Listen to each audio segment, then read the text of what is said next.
একটু খেয়াল করে দেখেন। বড় ভাই আসসালামু আলাইকুম। ওয়ালাইকুম আসসালাম। আপনার নামটা কি? আমার নাম রহমান। বড় ভাই আমাদের 3000 টাকা দিবেন? কি 3000 টাকা মানে? হ, পরে আবার আমি শোধ করে দিব। তুমি করো কি? তেমন কিছু না, এমএ পাস কইরা চাকরি বাকরি খুঁজছি, বেকার। থাকো কোথায়? এই রাস্তাঘাটে। তুমি দাঁড়াও, তোমাকে একটা রুটি কিনে দিচ্ছি।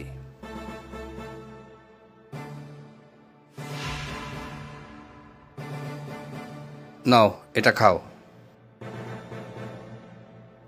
বড় ভাই এই রুটির টাকাটাও শোধ করে দিব। কত টাকাই তো কত দিকে চলে যায়। ছেলেটাকে দেখে ভালোই মনে হচ্ছে, নিডি। 3000 টাকাই তো, ঠিক আছে, দিই। এই নাও, এখানে 5000 টাকা আছে। 5000 লাগবো না, 2000 রাখেন, আমার 3000 হলেই চলবো। ধন্যবাদ। আসসালাম। আমার নামে কোম্পানি? এখন তো এই কোম্পানি অনেক ভালো চলছে। এখান থেকে যদি একটা ডিলারশিপ নিয়ে যায় তাহলে তো আমার ব্যবসা রমরমা। এই দাঁড়ান, কোথায় যাবেন? আমি রহমান কোম্পানিতে যাব। স্যারের সাথে আগে কথা বলছেন?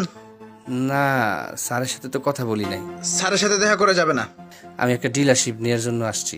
বেরোন তো ভাই, আমার বেরোন একটু বেরোন। যেতে দেন, আমার বেরোন তো খুব ভাই, দরকার। বেরোন। ভাই ভাই কি করছেন ওনার সাথে? স্যার, উনি আপনার সাথে দেখা করুন। মানুষকে মানুষ বলে মনে করেন না? আপনি পা ধরে সালাম করছেন কেন? আসুন প্লিজ। স্যার, আমি না আসলে আমি স্যার কিছু বুঝতে পারছি না স্যার। মনে করে দেখুন তো, আজ থেকে 7 বছর আগে মগবাজারে একটা চায়ের দোকানে আপনি চা খাচ্ছিলেন। তখন একটা মানুষ আপনার কাছে গিয়ে 3000 টাকা চেয়েছিল। আমি ক্ষুধার্ত বলে আপনি আমাকে একটা রুটি খেতে দিয়েছিলেন, মনে পড়ে? হ্যাঁ, মনে পড়েছে। আপনি সেই ছেলে? জি।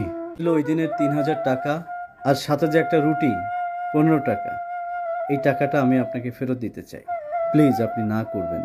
এটি আমি আমার পাওনা টাকা পরিশোধ করলাম। আমার মতো এরকম অনেক শিক্ষিত বেকার যুবক আছে, তারা হন্য হয়ে চাকরি খুঁজেও কোনো চাকরি পায় না।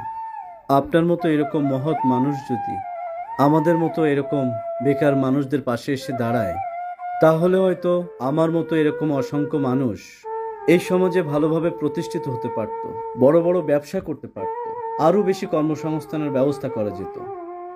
আজ আপনার জন্য আমি প্রতিষ্ঠিত হয়েছি, এই কোম্পানিটাও আমি আপনার নামে দিয়েছি।